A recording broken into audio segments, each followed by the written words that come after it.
হাসবো মোরা প্রাণ খুলে থাকবো বেঁচে সবাই মিলে। স্বামী বিবেকানন্দ কলকাতার এক উচ্চবিত্ত হিন্দু বাঙালি পরিবারে জন্মগ্রহণ করেন। ছোটবেলা থেকেই আধ্যাত্মিকতার প্রতি তিনি আকর্ষিত হতেন। তাঁর গুরু রামকৃষ্ণ দেবের কাছ থেকে তিনি শেখেন সকল জীবই ঈশ্বরের প্রতিভূ, তাই মানুষের সেবা করলেই ঈশ্বরের সেবা করা হয়।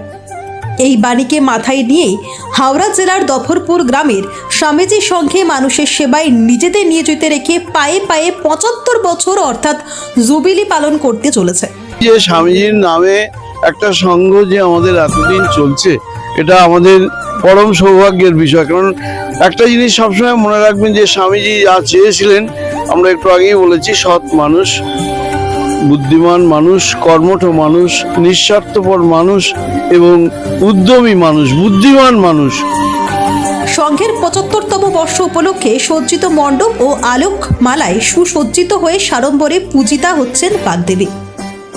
উদ্বোধন অনুষ্ঠানে উপস্থিত ছিলেন স্বামীজি। সেই স্বামীজির অমৃত সময় কথাকে সাথে নিয়ে নতুন দিগন্তের শপথ নিতে চলেছে দফরপুর স্বামীজি সংঘ। এই দিন অনুষ্ঠানে উপস্থিত গ্রামের সকল ধর্ম বর্ণ মানুষ মিলেমিশে একাকার হয়ে দ্বার উদ্ঘাটিত হয়ে গেল এবারের ভাবনা আধারে শৈশব। ফেলে আসা ছোট ছোট দিনগুলো বা ফেলে আসা সেই মধুর সোনার সোনালী দিনগুলো আবার ফুটিয়ে তুলেছে দফরপুর স্বামীজি সংঘ। নমস্কার, আপনারা দেখছেন বিপি নিউজ বাংলা। আমি আপনার সাথে অরিন্দম। আমরা এখন দাঁড়িয়ে আছি দফরপুর মনসাতলা, অর্থাৎ ডোমজুর থানার অন্তর্গত দফরপুর মনসাতলায়। এখানে ফুটিয়ে তোলা হয়েছে শৈশবকে ফিরিয়ে আনার আহ্বান। পায়ে পায়ে ৭৫ পেরিয়ে গেছে এই দফরপুর স্বামীজি সংঘ। এই দফরপুর স্বামীজি সংঘ তাই ফুটিয়ে তুলেছে তার শৈশবকে ফিরিয়ে আনার জন্য। ৭৫ বর্ষে সাড়ম্বে পালিত হচ্ছে বাগদেবী আরাধনা। আসুন আপনাদের দেখাই। এই অত্যাধুনিক বা আধুনিক যুগে স্মৃতির আড়ালে পড়ে আছে সেই শৈশব, যেখানে ছিল ডাঙ্গুলি, যেখানে ছিল ক্রিকেট, যেখানে ছিল একসাথে ফুটবল খেলা, যেখানে ছিল কাবাডির মতন সেই পুরাতন খেলা। সেই স্মৃতিকে আবারও জাগিয়ে তুলেছে দফরপুর স্বামীজি সংঘ।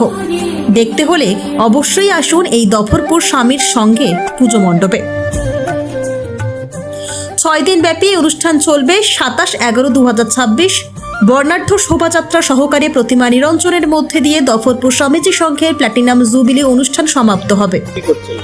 অ্যাকচুয়ালি আমরা তো অনেক দিন থেকে এই ক্লাবের সঙ্গে যুক্ত, আর যুক্ত থাকাকালীন আমরা ক্লাবে থাকাকালীন রাজনীতির বাইরে গিয়ে আমরা এলাকার সার্বিকভাবেই সকলের কাজকর্ম করে থাকি। এই যে করোনার সময় একটা মহামারী আকার ধারণ করেছিল, সেই সময় আমরা এলাকার মানুষ যখন বাইরে বেরোচ্ছিল না, আমরা আমাদের ক্লাব থেকেই চেষ্টা করেছিলাম প্রতিটা বাড়িতে যারা করোনার আক্রান্ত তাদের বাড়িতে খাবার পৌঁছে দেওয়া। আবার ড্রেনেজ ড্রেনেজগুলো যেগুলো আছে বা যে বাড়িতে আক্রান্ত তাদের বাড়িতে গিয়ে আমরা স্প্রে করে ওষুধ দিয়ে আসা, সেগুলো আমরা ব্যবস্থা করেছি। কোনো কারো বাড়িতে রোগী আছে, সেই রোগীগুলোকেও আমরা চেষ্টা করেছি ওষুধ পাঠিয়ে দেওয়ার। তারপরে তো এগুলো আমাদের একটা দুটো কাজের মধ্যে বললাম। অ্যাকচুয়ালি আমাদের কাজের পরিধিটা অনেক বেশি, আর আমরা বিশেষ করে প্রচারে যাই না, আমরা কোনো প্রচারের জায়গায় নেই। আমরা ওই কি বলে গুড়ি গুড়ি সুড়সুড়ি করেই কাজগুলো আমরা ভিতরে ভিতরে মেরোয়ার চেষ্টা করি। সুন্দর অনুষ্ঠান এবং স্বামীজির নামে ক্লাব সত্যি মুগ্ধ করছে সাধারণ মানুষকে। আজ আমি দীর্ঘায়ু পেয়েছি। আমার সহকর্মীরা অনেকেই চলে গেছে, তার মধ্যে সব থেকে বেশি প্রিয়জন অশোক কুমার পাল মহাশয়, যার ছেলে এই বর্তমান ক্লাবের সভাপতি। তাকে কামনা করি তারও দীর্ঘায়ু এবং সংঘকে সঠিক পথে চালনা করার এই প্রার্থনা। একটা মনোজ্ঞ অনুষ্ঠান হওয়ার জন্য বর্তমান যারা সংঘকে পরিচালনা করছে তাদের সবাইকে আমি আন্তরিক অভিনন্দন জানাচ্ছি। আমরা সাধারণত মানুষের কাজ সারা বছরই করে থাকি। কোভিডের সময় আমরা বাড়ি বাড়ি অক্সিজেন পরিষেবা দেওয়া এবং যারা কোভিড আক্রান্ত হয়েছিল তাদের বাড়ি বাড়ি খাবার পৌঁছে দেওয়া এবং নানা ধরনের সমাজসেবামূলক কাজ আমরা করে থাকি। খুব ভালো লাগছে যে আমি এই ৭৫ বছর একজন সভাপতি হয়েছি, এটা আমার খুব ভালো লাগছে। এবার আমার যারা সহকর্মীরা আছে ওরা প্রচুরভাবে কাজ করেছে। আজকে এত অনুষ্ঠানটা এতটা ভালো লাগছে যে নিজেকে কি বলবো সে ভাষা খুঁজে পাওয়া যাচ্ছে না। মেনে চলি, আর আপাতত ভবিষ্যতেও সেটা মেনে চলার চেষ্টা করব। এর আগেও আমার আগে যে বললেন যে আমরা শুধুমাত্র যে এরকম পুজো অর্চার ব্যাপার দিকে নয়, সমস্ত রকম সমাজসেবামূলক কাজকর্ম যেমন আমরা করতেছিলাম, তার সঙ্গে খেলাধুলা। এখনকার যে দিনকাল আছে দেখবেন যে কোনো ক্লাবে এখন সন্ধে হলে মানে নেশাতুর একটা পরিবেশ চলে আসে। সেইখান থেকে কিন্তু আমাদের ক্লাব কিন্তু একটা জিনিস করে দেখায় যে প্রবীণ নবীন সব কাঁধে কাঁধ মিলিয়ে সমস্ত রকমের কাজকর্ম সেটা সমাজসেবামূলক হোক, খেলাধুলা হোক, যাই হোক না কেন, আমরা একই সঙ্গে করে পথ চলি। আমরা সবাই নিচ্ছি মানুষের পাশে থাকার জন্য, এটা হচ্ছে আমাদের অঙ্গীকার, মানুষের পাশে থাকার জন্য, এটা হচ্ছে আমার মেন উদ্দেশ্য। ইচ্ছা সুস্বামী জন্য আমরা প্রথম থেকেই এটা করে আসছি, আরো বেশি করে করব, সেই উদ্দীপনা নিয়েই আমরা আবার আগামী দিনে পথ চলা শুরু করব।